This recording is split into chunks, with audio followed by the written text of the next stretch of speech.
To be Mr. Basketball in the state of Tennessee, what does that mean for you?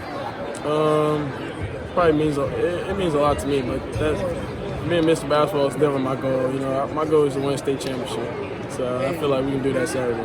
You know, last year y'all came so close to that, and what did you learn about your game that said, "Hey, man, I got to improve on this if we're going to be able to do it next year"? Probably.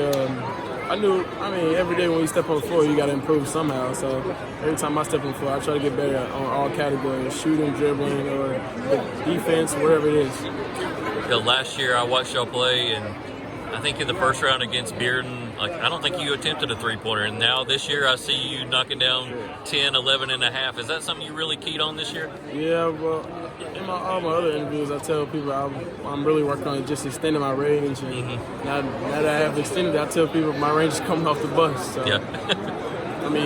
Last year, I believe I was shot at least 2 threes that game that I know of. Okay. I didn't shoot a lot that game. I was more aggressive and passive at the time.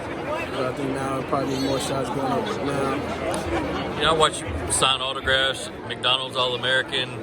When did you feel like life was changing for you? Was it even before last year, maybe? I knew life was changing probably around the 8th grade year, where I had a great coach come in my life, and Coach Oates came around. So, that was probably one of the life changes when Alabama had offered.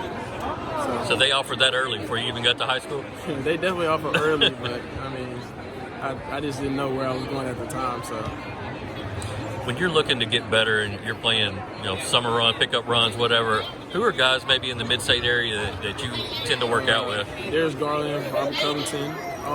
Any pro guy you think that came out of Nashville, I probably worked out with him before. I had a crazy encounter with Mario Chalmers last summer. Really? Yeah, I didn't know who he was. He was just giving everybody buckets. Does he live in Nashville, or was he just in town? I think he was just in town. So when you're around those guys, do you ask questions, or are you just watching what they do? I definitely ask questions. I definitely fill their brains up with questions, and I do that, and I soak up everything they tell me, and advice they tell me like I'm just a younger brother or something. You watch Alabama this year, and I know you kind of envision what you could possibly do there, but do you even look farther into the future about playing pro? Right now, I'm just worried about winning the state championship on Saturday. So, I guess when that time comes, I'll be ready.